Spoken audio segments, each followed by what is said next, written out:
تبتدي أحداث الحلقة لما دنيا بتلاقي ورقة جواز عرفي ما بين باباها وما بين واحدة رقاصة، نفس الوقت اللي بيكون ريعو وصلاح متكتفين ومربوطين أصلا عند المحروق بسبب إن هو ريعو ضرب مروان بالنار. طيب ازيكم عاملين ايه؟ لو أول مرة تسمعوني أنا اسمي فاطمة عادل، وما تنسوش تشتركوا في القناة وتدوسوا اللايك وشير لو عجبكم الفيديو، وكمان علشان تسمعوا باقي ملخصات الحلقات. بيكون صلاح متوتر جدا وعمال يسأل سليمان يقول له ها ايه الأخبار، طمنا يا حاج، هو كويس دلوقتي؟ بس في نفس الوقت عمره ما بين ان هو خايف. بيقول له معلش بس اتأخرنا عليكم، على بال ما عرفنا يعني ان احنا نخرج الرصاصة من دراعه. وبعدين بقى بيقول له معلش اصل الموت ده صعب، وبيبدأ ان هو يعني يخوفهم. وبعدين بيسأل صلاح بيقول له هو انت ابوك ما قالكش اي حاجة عن الخوف؟ وقتها صلاح بيقول له لا خالص، عمره ما جاب سيرة الخوف قدامي ابدا. بيقول له انت عارف يا صلاح ان انا كنت جارد زيك زمان، بس في واحد هو السبب ان انا اسيب الكارد ده اصلا، بس كده احسن، كان زماني دلوقتي زيك بدور ان انا اخد حسنة. وبعدين بيلاقي تليفونه بيرن، فبيبص يلاقي دنيا، فبيفتح التليفون، فدنيا بترد وبتقول له ايوه يا صلاح انا لقيت حد يقول لنا على مكان الفلوس.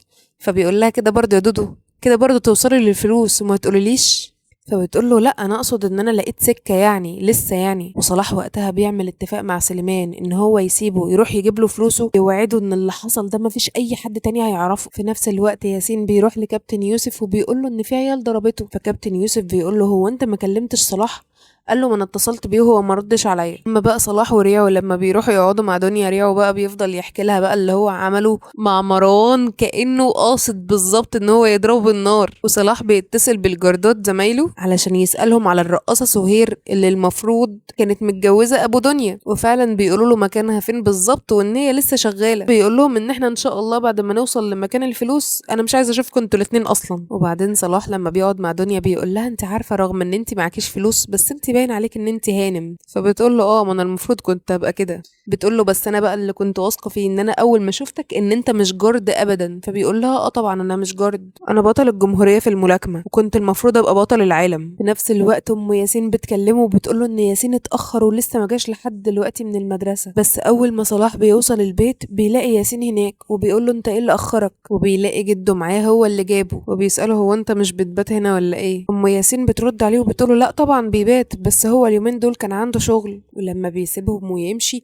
بينزل وراه صلاح وبيقول له احنا ما بيننا اتفاق، المفروض ان احنا متفقين ان انت مالكش دعوه بياسين. فابوه بيقول له ان الولد دلوقتي بقى محتاجه ومحتاج يتمرن، ما ينفعش نسيبه كده. ولكن صلاح بيرفض وبيقول له لا انا عايزه اطلعه انسان كويس زي ما ابوه كان نفسه بالظبط. يوسف بيقول له حاضر يا ابني وبيسيبه وبيمشي. وبيجي بعد كده ياسين يعتذر له وبيقول له ان هو اسف جدا، بس هو اتصل بيه وهو ما ردش عليه. فدنيا بتسأل ريعو وبتقول له هم مين دول؟ فريعو بيقول لها ده ياسين، ده اللي صلاح اللي عايش عشانه، اما دي بقى ام ياسين. ازيك يا ام ياسين؟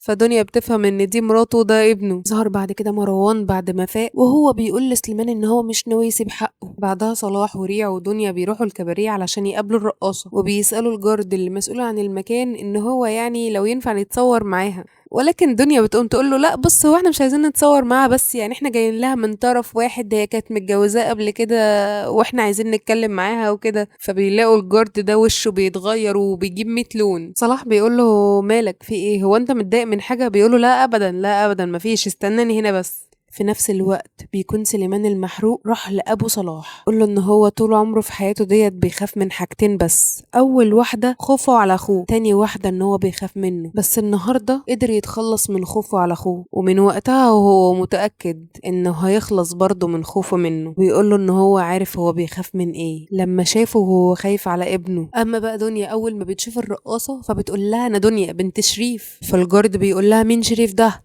مين شريف ده انطقي؟ فبتقول له استنى بس هقولك. فصلاح بيقول له هو انت تعرفها يعني انت قريبها يعني؟ قال له تبقى مراتي. فصلاح ودنيا بيفكروا طب ازاي يقدروا تاني يوصلوا للست ديت. فريعو بيقول لهم ان هو كان واقف مع السايس بتاع المنطقة. فصلاح بيقول له طب خلاص روح خد منه عنوان الست سهير. وبيروحوا لها هناك وبيبقوا مش عارفين يطلعوا بقى يا ترى جوزها فوق ولا لا. فبيقرروا صلاح ودنيا ان هم يطلعوا ويسيبوا ريعو تحت علشان لو شاف جوزها يرن عليهم. وبعدين صلاح بيقول له هو انت تليفونك فين؟ فبيقول له ده فاصل شحن. بيقول له طب انت ازاي هترن علينا يعني؟ وبعدين بيطلعوا بيلاقوا فجأة الباب مفتوح. فصلاح بيقول لها لا المشهد ده انا عارفه، هندخل هنلاقيها مقتولة وهيجي البوليس والدنيا هتتقلب علينا دلوقتي. فبتقول له ازاي يعني يا صلاح، الحاجات دي بتحصل في الافلام وبس. بس هم فعلا بيخشوا بيلاقوها مقتولة، وصلاح بيقول لها اوعي تلمسي اي حاجة دلوقتي لحسن بصماتك تبقى عليها ونروح في داهية. فبتقول له استنى بس نعرف هي اذا كانت عايشة ولا لا. وبتقول له ايه ده، الست عايشة يا صلاح؟ بيقول لها خلاص احنا نطلب الاسعاف ونمشي دلوقتي. فبتقول له لا طبعا كده الست هتموت، يلا بينا يلا بينا. وفعلا شالوها ونزلوا بيها ورايحين بيها علشان يودوها المستشفى. بس ريعو اول ما بيشوفهم وهم نازلين بيها بيجري منهم ويقول لهم كده برضه يا صلاح قتلت الولية،